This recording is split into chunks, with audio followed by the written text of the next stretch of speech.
On nous a traités de trop jeunes, pas assez compétents, alors que t'as fait des grandes études. On a quand même mis 200 000 € sur la table, sur ce projet.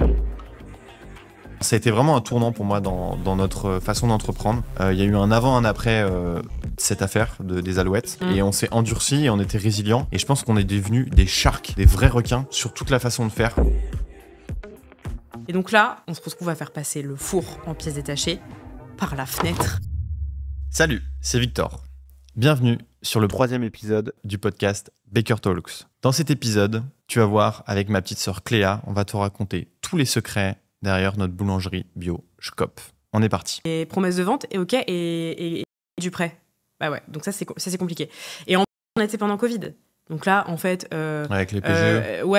Les PGE, les banques prêtent pas. Alors en plus, à deux bébés qui ont 24, 25, 26 ans, qui veulent lancer une boulangerie un peu what the fuck avec des Schkop qui s'appellent Alex, Joey, Gérard, je peux te dire que les banques, ils étaient en mode c'est qui ces gens ? Ouais, et ils voulaient pas nous prêter. C'est un peu ce qui m'a choqué et là-dessus, du coup, je partage aussi pour être un peu clivant. Moi, j'ai un peu du mal avec les sources de financement traditionnelles et on nous a traités de trop jeunes, pas assez compétents alors que t'as fait des grandes études. On a quand même mis 200 000 € sur la table sur ce projet. Ouais, on a fait un investissement quand même de 200 000 € perso, donc c'est quand même beaucoup. Sur un projet qui était à la louche entre 800 et 900 000 € à peu près au total, confondu sur le coût du projet. Et bref, il y a beaucoup de ratios qui étaient respectés. Sur le papier, on va dire un joli CV, une bonne école, etc. Et on te traite de trop innovant, le concept est trop novateur. Alors que en fait, tu vends du pain et t'es une boulangerie, quoi. Ouais, mais c'est intéressant parce que du coup, donc aujourd'hui, moi, je me suis reconverti. Je travaille dans un fonds d'investissement à Paris. On investit dans des startups très early stage, donc ce qu'on appelle pré-seed à seed, et c'est des startups tech. Donc on est vraiment en train de chercher des pépites qui innovent et qui font des nouvelles technos. Donc en fait, moi aujourd'hui, ça me fait halluciner de dire non, trop innovant, trop audacieux. Au contraire, t'es là, tu veux des entrepreneurs qui ont de l'ambition. Donc ouais, moi ça m'avait choqué. Mais je pense que en vrai, tant mieux que ça nous soit arrivé, parce que, on a dû être inventif sur les sources de financement, et 2, ça nous a donné la dalle, en fait. On était en mode, non mais vas-y, ils comprennent rien, il faut qu'on trouve quelqu'un qui va comprendre ce qu'on veut faire. Mais oui, je me souviens, c'était lunaire. En fait, c'était 2 mondes différents. Nous, on voulait un peu révolutionner la boulangerie, en cassant les codes, avec un branding de ouf, hyper sexy, avec des produits au top. Mais en vrai, les mecs, ils comprenaient pas. Ils comprenaient rien. Donc c'était... Ouais, on peut le dire, on s'est fait dégager de toutes les banques. On s'est fait dégager de toutes les banques, et pareil... Sauf une, qui s'appelle la Nef et qu'on remercie. Ouais. Et à qui on doit encore un petit peu d'argent. Non, moi j'ai remboursé. Mais oui, la Nef... la Nef, ils ont financé quand même la plupart des boulangeries de l'EIDB, l'école que tu as faite. Ouais. Et c'est pas pour ça qu'ils nous ont soutenus, mais parce qu'on a dû y aller, on a dû convaincre. Ouais, attention, mais ils ont compris le concept. Mais ils ont compris. Et donc, effectivement, voilà. surtout des projets, des profils un peu en reconversion. Tout ça, encore une fois, j'en parle aussi dans des formations qui sont dédiées sur cette technicité. Peut-être que tu interviendras d'ailleurs. Et effectivement, on peut faire aussi un petit coucou et peut-être aussi un remerciement sur quand même des gens qui peut-être attendent ce qu'on va raconter.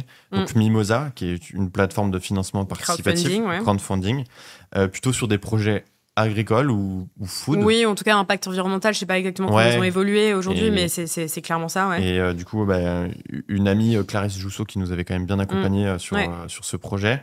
Et donc, on a fait 2 campagnes. On a dû lever à peu près 150 000 € sur la première campagne, c'était 50 pour et 70 k ou un truc comme ça. C'était pour notre premier remplacement vers les buts de Chaumont, donc là un lieu physique pour une boulangerie physique, et deuxième campagne pour le pilot.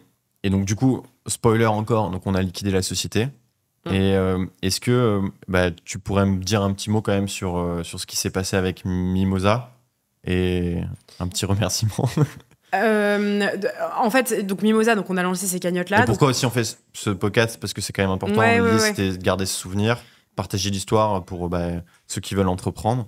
Et aussi remercier les gens qui ont participé à ce projet. Oui, parce que la particularité de notre projet, c'est que donc on a eu ce financement bancaire avec la Nef dont on vient de parler, donc prêt classique, dette, et on a eu crowdfunding. Et là, il faut savoir que chez Mimosa, en fait, c'est des gens comme toi et moi, qui investissent des tickets qui peuvent aller... alors, je sais pas quel est le maximum, mais tu vois, nous, il y a des gens qu'on connaît pas et des gens qu'on connaît qui ont mis entre 500 et 2000 balles. Et tu vois, quand t'as tes potes qui mettent 2000 € ou tu vois, le copain de notre sœur à l'époque avait mis, ça fait hyper plaisir. Et donc, c'est des gens qui mettent leur épargne. et qui prennent un risque et qui investissent dans des projets. Donc ça, c'est top.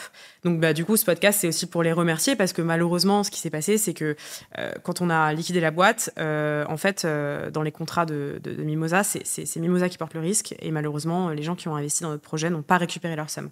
C'est le risque de l'investissement. Donc c'est aussi pour eux. C'est ce que tu vois aussi finalement dans... C'est ce que je fais. Alors nous, c'est encore autre chose. En VC, on a des LPs, des limited partners qui mettent de l'argent dans un fonds et nous, on investit. Donc on prend le risque pour eux et ça arrive. Parfois, ils perdent des millions d'euros. Donc ça arrive. C'est le principe même de l'investissement. C'est quand même, faut le rappeler. Mais ça fait pas plaisir. Nous, quand on perd de l'argent dans une boîte, ça fait chier. Et quand on a perdu dans Shcop, ça fait chier. Et quand on a des gens qui nous ont contactés, oui, voilà, j'ai mis 1 000 euros, ce qui peut représenter beaucoup d'argent pour eux aussi, et qu'on peut pas leur rendre, ouais, ça fait mal au cœur. Mais voilà, ça fait partie du risque de l'investissement. Ils ont cru en nous. Et en tout cas, nous, on s'est battus jusqu'au bout pour faire que le projet... marche, mais voilà, malheureusement ça n'a pas fait. Mais donc ouais, ce podcast c'est aussi pour eux, pour qu'ils puissent avoir le voice-over et puis surtout qu'on puisse encore les remercier parce que sans ça on n'aurait pas monté la boulangerie, je pense. Ouais, parce que c'est vrai qu'on est resté quand même. La liquidation, elle a eu lieu en novembre 2022. Ouais. 6 mois avant, hein. Enfin, ça dure 6 oui, mois. Enfin, non, parce que ça c'est la condition de la sauvegarde en liquidation. Mais du coup, ça va faire presque 2 ans.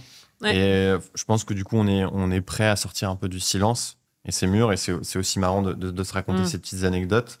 On va rentrer dans des trucs un peu plus croustillants sur... du coup, donc on parlait de la recherche de local. Ce projet, il a connu 3 locaux.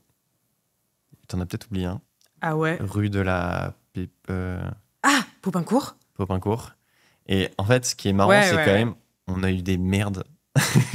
Mais je pense que c'est le lot de chaque truc. Mais ouais, nous particulièrement, je pense qu'en 3 ans de boîte, on a vécu toutes les merdes, on les a eues. Enfin, mais moi, finalement, j'en rigole, mais effectivement, sur chaque volet de cette entreprise, il y avait une merde.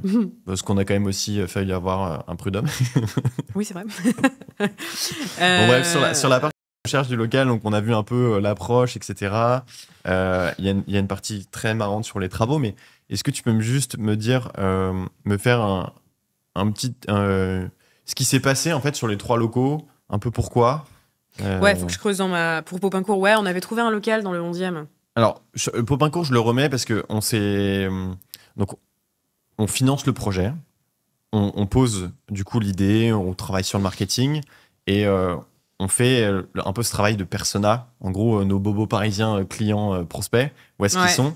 C'était le 11e, on s'était dit. Ouais, Popincourt, c'est un quartier qui bouge de ouf. Et il y avait des boulangeries aussi, un peu des néo-boulangeries stylées qui étaient là. Et on avait identifié un peu un trou dans la raquette. Oui, important. Ouais. Et c'était un emplacement, on va dire, entre 1 et 2, parce que c'était pas un angle de rue, mais c'était bien. Et on nous l'a mis à l'envers. Ouais, je me souviens plus. Tu vas raconter, parce que je me souviens plus. Moi, je me souviens juste d'un rendez-vous un peu lunaire qu'on avait fait dans le 8e, avec tous leurs avocats et tout pour signer.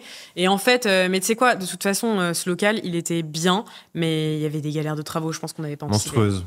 Et en fait, ce qui s'est passé, c'est qu'on a touché du doigt le bordel d'une copropriété. Et en fait, on devait mettre une extraction. Et ils nous avaient pseudo-dit que c'était voté et ça ne l'était pas. Et il y avait des voisins qui faisaient chier, en fait. Oui. Ça aurait été l'enfer. Donc, bref, voilà. premier truc qu'on a touché du doigt et on s'est vite aussi rendu compte qu'il y avait qu'il y avait aussi un rôle juridique qui nous a joué des tours aussi parfois. Mais c'est là on a commencé à se dire, ok, faut prendre conseil. Faut aussi que y ait des experts un peu sur la partie travaux qui nous accompagnent. Ouais. Moi, j'avais le père de mon ex à l'époque aussi qui nous avait aidés. Ouais. Cédric sur un peu... ok, il faut faire gaffe à ça, ou non, Cléa, Victor, ça pue votre truc, ça vous coûter une blinde. Et donc, on abandonne ce projet, l'été passe, etc. Et là, on se hype pour un local, rue des Alouettes, en plus, petit écho à la... Oui, notre grand-mère, elle habite rue des Alouettes, donc nous, on se dit, planète alignée. Ce local, oufissime. Et d'ailleurs, aujourd'hui, je pense qu'il y a une boulangerie. En gros, c'est vers les buts de Chaumont. Je sais pas, c'est Si. Ok. Si. Je sais pas si elle est toujours vivante, je l'espère, mais si, il y a une boulangerie en face de ce local. Ok. Et après, je pense que les auditeurs comprendront, mais bref, on a eu ce local, puis on l'a perdu pour X raisons dont on va vous parler. Et après, c'est Getir. Ouais. Donc c'est un de nos clients qui a foutu son local là-bas. Donc on livrait notre ex-lieu. Donc ça, c'était hyper drôle. Sur le local, moi, pour te donner quelques mots, et tu vas me raconter des anecdotes croustillantes, pour faire une petite synthèse, en fait, c'était un local en angle de rue, donc au-dessus des parcs des Buttes-Chaumont, un peu au-dessus du Rosa Bonheur. Ouais, pour situer, genre méga bien placé, genre un truc de malade, mais genre pas de boulangerie dans ce quartier, d'habitation, à pouvoir d'achat intéressant, un supermarché en face. Donc bref, tout qui va bien. 200 mètres carrés aussi. Plus terrasse. Chouette. Moi, j'avais spoté un sushi en face qu'on aurait peut-être pu racheter pour faire un petit brunch. Donc, moi, et je pense toi aussi, c'était vraiment un coup de cœur, ce local. Ouais, non, mais oui. On avait un architecte qui était un peu une rosta. Ouais, mais trop rosta, du coup. Enfin, qui créatif, nous a fait des trucs super, qui mais. faire des stèles de pain. Ouais. Mais bref, on a commencé à bosser sur le projet. On s'est hypé. On a commencé à se dire, OK, on va prendre du temps, de l'avance sur les travaux. Commencer le curage du local, réfléchir à la façade, la devanture. Curage, c'est cleaner, c'est technique. Hein. Ouais, c'est technique. C'est cleaner les murs, enlever le superflu. Et en fait, donc je te passe un peu les galères de ces travaux-là, mais en fait, on s'est fait escroquer sur ce local. Bah ouais, c'est la grande escroquerie. On est tombé sur un joueur de poker qui a gagné. Alors, il a gagné. Et il n'a pas gagné la partie, parce qu'au final... il a gagné la bataille. Non, je sais pas ce qu'il a gagné. Enfin, il a gagné puis perdu. Mais il a gagné de la thune qu'il a dépensée, puis en fait, après, il a dû nous rembourser. Donc on est en septembre 2020. On est en septembre 2020. T'imagines, on a mis 1 an après pour ouvrir. Septembre 2020. Donc là, on se dit, OK, on va ouvrir courant novembre la boulangerie Schkop à Paris. Et en fait, ça devient un bourbier dans le début des travaux, avec la copropriété. Et qu'est-ce que tu peux me raconter un petit peu là-dessus ? Parce qu'on a fait face à quelqu'un... Alors, malhonnête, c'est malhonnête, sympa de dire ça comme ça, je pense. Je pense que ce sera politiquement correct. Mais gros bâtard, c'est peut-être plus le mot. Non, et on en a chié. Hein. Enfin, franchement, désolé, hein, psychologiquement, physiquement, le projet, on a perdu 80 000 balles, on a perdu 1 an. Enfin, ça a été quand même un méga bourbier. Procès, avocat. Enfin, merci, parce que c'est de l'expérience, hein, mais on s'en serait bien passé.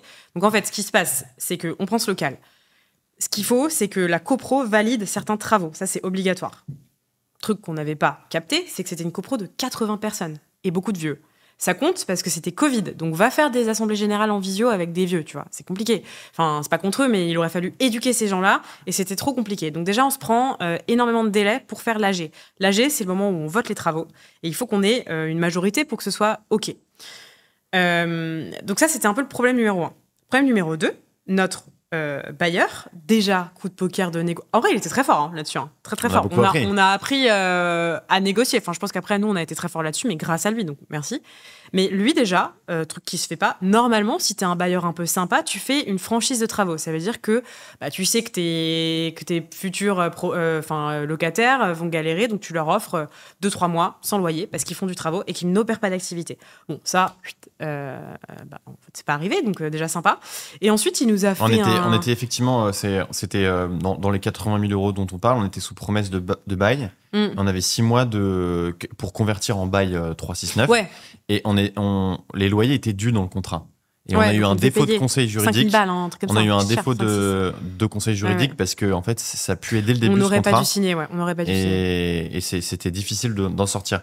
Et donc effectivement, vas-y, continue sur la partie. Donc du coup, on paye ces 5 000 balles par mois. Donc, on n'a toujours pas ouvert. Donc on prend le risque de se dire, le local est ouf. Vas-y, on y va. On prend le risque, on paye, donc on sort de la trésor. C'est perdu, hein, c'est de l'argent jeté par les fenêtres. Et c'était aussi notre argent. Oui, on n'était pas financé. Oui, c'était les 200 000 balles perso, donc c'est notre argent. On commence certains travaux, donc tu parlais du curage, qu'on jugeait pas trop risqués. Mais enfin, t'avais des pelleteuses, ça pétait dans la rue, on mettait des stories, trop bien les travaux. Sauf qu'en fait, pendant ce temps-là, pas d'AG, donc pas de validation des travaux. Donc en fait, nous, on prenait le risque que ça n'arrive jamais, en fait. Et là où c'est l'escroquerie, c'est que, donc, premier point, tu sais, tu as une caution à payer à séquestrer, donc tu mets des fonds de côté, ça t'enlève du cash à toi, oui, dont tu as besoin. Qui est une sécurité pour le bailleur, si jamais il y a des impayés de loyer. Alors lui, c'était un Tador parce que le mec, il est parti à Burning Man. Enfin, il s'est pris 9 mois. Donc on avait 45-50 000 balles dehors. c'est énorme. Enfin, c'est énorme. Genre, ça n'arrive jamais en vrai. Ouais, donc là, l'été, ils nous envoyaient des photos à Saint-Trope. Ouais. c'est sympa, c'est là. Mais oui, il nous envoyait des idées pour la pergola de notre brunch. Ouais, le mec était à Saint-Trope en fait en train de cramer notre cash. Donc bon, bref. Donc nous, on a 50 000 balles dehors. On a une AG qui se passe pas. Et on a un proprio qui commence à intervenir dans nos plans de travaux. Normalement, ce que tu fais pas. En mode à modifier notre terrasse, etc. Et en fait, pourquoi ? Pour si jamais ça passe pas, il prend un autre opérateur, donc une autre team qui va faire un resto. Et hop, bam, il leur fout le concept. Donc le mec, ça se trouve, il nous aurait volé notre truc en plus. Donc ça, tu vois, c'était pas OK. Et donc en fait, le mec, le proprio, normalement, il est de ton côté, et à l'AG, il pousse ton dossier. Et en fait, nous, il modifiait tout, etc. Donc bon, bref, là, on s'est dit, on prend des avocats parce que ça a assez duré, en fait, de se faire avoir. Et donc là, on a pris les avocats pour pouvoir faire un référé, mais je te le simplifie, c'est un procès pour lui dire, bon mec, maintenant, tu nous rends notre thune, tu nous fais passer l'AG, et on décide, on voit si on reste ou pas. Et au final, après des mois de craquage, c'était à Noël, on était en mode, bon, est-ce qu'on continue ou pas ? On a eu raison, parce qu'en fait, on n'avait rien fait. Il nous a rendu la caution, mais on lui a dit ciao. Parce que j'ai dû quand même un peu verser une petite larme en référé devant le juge. Vas-y, raconte. Oui, toi, t'as témoigné là-bas. Bah, en fait, ce qui est marrant, et là-dessus, ça nous fera la transition aussi sur le deuxième local qu'on a eu à Charenton, qui était du coup la boulangerie Schkop officielle. La vraie. La vraie, le laboratoire, la Dark Bakery. Effectivement, donc on sort un peu de ce bourbier, c'est le cas de le dire. Et il y a quand même un référé pour récupérer une partie de l'argent. Je m'en souviens quand même d'un moment un peu pas fun avec notre papa. Il y avait aussi notre mère, mais on a fait un PowerPoint un peu pété. On était à la maison et on s'est dit, OK, parce que du coup, c'est la réalité entrepreneuriale. On s'est dit, OK, en fait, on peut arrêter maintenant. Si on arrête, on perd 80 000 euros, voire 110 000, parce que fallait, on avait des frais en plus, il fallait fermer la boîte, etc. Oui. Et sinon, on continue, mais bon, il y a cette perte qu'on peut éventuellement absorber dans le projet. Et donc, il y a eu un gros... Enfin, ça a été vraiment un tournant pour moi dans notre façon d'entreprendre. Il y a eu un avant, un après cette affaire des Alouettes. Et on s'est endurci et on était résilients. Et je pense qu'on est devenus des sharks, des vrais requins. Pour m'aider, n'hésite pas à partager la vidéo, à la liker, à t'abonner. Sur toute la façon de faire, d'accélérer et d'être toujours en mode OK, on y va, on teste, on fait des erreurs. On a été trop sympa, je pense. On a été trop sympa. Et en fait, à partir de ce moment-là, on était plus sympa. Alors, on n'était pas en gros les entrepreneurs en mode... shark dans la façon de vraiment d'être un peu des enfoirés. On restait humain, mais par contre, parce qu'il y avait quand même une grosse business. Voilà, business is business. Et là-dessus, effectivement, c'est un gros apprentissage. Et je m'en souviens, notre père nous a dit, en fait, ce qui vous arrive là, c'est presque une chance que vous arrive aussitôt dans votre carrière, parce qu'on s'est pris un énorme coup dans la gueule. Ouais. Et au final, aujourd'hui, sur ce qu'on fait dans nos quotidiens pro et perso, c'est un gros learning. Sur... Du coup, donc vers ces petites larmes au procès. Fun fact, en gros, en référé, ça s'enchaîne, tu vois, les jugements. Moi, et il y avait que des avocats en toge et tout. Moi, j'étais le seul client. Et enfin, en gros, les avocats représentent, mais les clients sont pas là. Et donc, vu que j'étais là, le juge m'a laissé la parole. Et j'ai pu un peu chialer en mode, c'est un escroc. Nous, on est des petits jeunes entrepreneurs, on entreprend, c'est le Covid, bref. Donc, on est résilient et on arrive sur Charenton-le-Pont. Le 9-4, qui est un peu notre terre-terre. Bah ouais, parce qu'on connaît. Alors, nous, on est plus de Joinville-le-Pont. Mais bon, Charenton, on connaît un petit peu. Et donc, on négocie, on trouve un laboratoire qui est quand même en face de l'autoroute A4, entre un kebab, un Aldi, un bureau de tabac. Ouais. Donc, un lieu un peu particulier, mais sur lequel on s'est hypé. Pourquoi ? Parce que c'était un laboratoire, une boîte qui s'appelle Shaki Shaki, qui, je crois, existe encore. C'est des onigiri, des triangles de riz japonais. Et ce local était historiquement une ancienne boulangerie. Ouais. Madame Edra. Oui, notre proprio, c'était des anciens boulangers, Madame Edra. Donc, il y avait un petit peu d'affect. Et donc là, on avait une meilleure XP, c'est toi qui me l'as dit, pour négocier ce local. Alors, ça prend un petit peu de temps, etc. Et on arrive sur une partie de travaux. Là, un peu pur et dur. Qu'est-ce qui se passe ? Ouais, là, le local, donc pareil, 200 mètres carrés, un étage. Donc ça complexifie la manière dont on produit. L'idée, c'était de mettre la boutique en bas, le bureau, le stock, et à l'étage, la prod. Donc, trop stylé pour les boulangers parce que tu es à la lumière du jour. On n'en a pas parlé, mais le nom de boulange qu'on a visité, mais miteuse en cave, genre l'enfer. Et donc, nous, on offrait un truc assez stylé, lumineux et genre, en vrai, trop stylé pour bosser. Mais là-dessus, si tu veux, je peux dire un petit aparté. Effectivement, dans ce projet, c'était une aventure humaine. Et il y avait une chose, enfin, en gros, ce qu'on voulait pas appliquer à nous, on voulait pas le faire aux autres. Et il y avait un truc qui était important sur, en plus du pain, du marketing, etc., du pain bon pour la santé. Toi, tu as quand même beaucoup travaillé là-dessus. Tu as limite fait un manifeste. Oui, je crois que j'ai écrit un manifeste. Il doit être quelque part dans mon ordi. Avec nos merveilleux stagiaires. Ah oui. On leur dit bonjour. Ouais. Effectivement, les boulangeries, on a eu tous les deux des expériences en boulangerie. Toi, tu as vu un petit peu chez Atelier P1, Atelier P1 qui est super boulangerie sur Paris. Effectivement, les labos qui étaient... on en a pas P1, parlé. C'est top pour le coup. Ouais, mais les labos, dans les visites qu'on a vues à Paris, ils étaient un peu dégueux. Boulangerie classique, c'est dégueu. Beaucoup en sous-sol. Précarité. Moi, je citerai pas la boulangerie parce que je veux pas être en diffamation, mais j'ai fait une aventure dans une boulangerie où c'était dégueulasse. Il y avait des mouches, je me changeais dans les chiottes. Genre, franchement, c'était horrible, c'était crado de ouf. J'ai bossé 2 jours et je me suis barré. Et donc, on voulait des boulangers qui travaillent à la lumière du jour, qui bossent pas à 2h du matin, parce que, on va dire, nouvelle génération, on les protège, on envie qu'ils restent. Et donc, effectivement, tu parlais de ça. Je te relaisse la main sur les travaux. Donc complexité, parce que en fait, nous, on a mis du matériel. Alors, on a fait le choix de mettre du matériel de qualité de malade, et on avait un labo avec une capacité de production semi-industrielle. Il faut quand même bien se le dire. On n'avait pas une boulangerie de quartier. On pourra mettre la petite visite virtuelle. Ouais, on a un Matterport où tu peux te balader dans le labo, tu peux te paumer. Mais c'est énorme, 200 mètres carrés de labo. C'est vraiment, il faut envoyer niveau prod. Donc, on avait un four énorme qui, je ne sais plus combien de pain on pouvait cuire dedans. Je crois que c'était 200. Imagine une broche à kebab qui tombe comme ça, bam, tu peux mettre 200 pains. Non, mais c'est pas le vieux four à sol, hein, c'est genre une vraie. C'était 200 cookies et une centaine de pains. Ma phrase, c'était monstrueux. 800 cookies, 1000 cookies, t'es malade ou quoi? Ouais. Non, c'est énorme. Genre, c'était énorme. Donc, ça, c'est vraiment pour juste mettre le contexte. Et donc là, il faut qu'on mette ces trop belles machines, neuves, nickel. Enfin, comment on les fait passer? Parce qu'en fait, on a un monte-charge. Mais le monte-charge, il y a une capacité de poids et de taille. Et donc là, on se retrouve à faire passer le four en pièces détachées par la fenêtre. Enfin, du coup, ils ont dû ouvrir l'étage avec une pelleteuse. Et donc, ça, c'était énorme. Genre, on a toutes les photos. Et donc, toute une journée, ça a duré 1 ou 2 jours. Je sais pas. Ils ont été très bons. Le bordel. Et donc, ça, t'avais le four suspendu en l'air comme ça, avec les passants qui regardaient et le truc qui allait être plugué à l'étage. Donc, ça, c'était. En vrai, c'était trop stylé, ça. Ça s'est bien passé. Il n'y a pas eu de mort. Ouais, ce qui est marrant sur ce projet, d'ailleurs, c'est qu'on est passé sur une boulangerie de quartier. Il y avait une grosse volonté de laboratoire, quand même. Ouais. Et.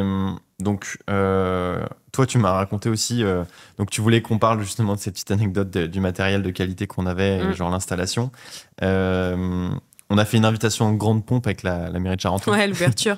Oui, parce que du coup, pour expliquer le modèle, donc on a ce grand labo qui peut à la fois adresser des clients professionnels, donc des restos, des Monoprix, des Leclerc, de la grande distrib. Mais on avait pensé une boutique. Au rez-de-chaussée, on a fait une boutique qui était notre devanture. Et donc, on a inauguré la boutique. On a invité le maire de Charenton en grande pompe. On leur a fait la déguste. Mais les mecs, ils n'avaient jamais vu ça, je pense. Et en vrai, trop stylé. J'aurais bien aimé être invité à cette truc et pas la faire. C'est vrai qu'on a travaillé pas mal avec les pouvoirs publics.